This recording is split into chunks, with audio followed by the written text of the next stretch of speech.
બનાસકાંઠામાં આવેલા પાલનપુરની જિલ્લા સેવા સદન 2માં આવેલી સ્ટેમ્પ ડ્યુટી મૂલ્યાંકન તંત્રની કચેરીમાં એન્ટી કરપ્શન બ્યુરોએ લાંચ લેતા 2 અધિકારીઓને રંગે હાથ ઝડપી પાડ્યા છે। આ કેસમાં ફરિયાદીના મિત્રના 2 પ્લોટમાં સ્ટેમ્પ ડ્યુટી ભર્યા વિના બાંધકામ કરી મકાન બનાવવામાં આવ્યા હતા। આ મકાનોની સ્ટેમ્પ ડ્યુટી ઘટાડવા અને ઝડપથી ચલણ આપવા માટે અધિકારીઓએ લાંચની માંગણી કરી હતી।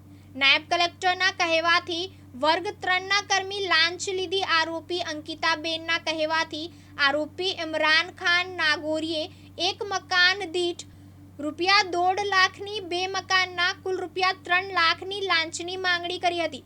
ફરિયાદીને લાંચ આપવાની ના પાડી અને એસીબીનો સંપર્ક કર્યો હતો। લાંચની રકમ નાયબ કલેક્ટરની ઓફિસમાં લઈ ગયો। એસીબીએ આયોજન મુજબ છટકું ગોઠવ્યું હતું। છટકા દરમિયાન આરોપી ઇમરાન ખાને ફરિયાદી પાસેથી લાંચની રકમ સ્વીકારી અને તે રકમ આરોપી અંકિતાબેનને તેમની ચેમ્બરમાં આપી હતી।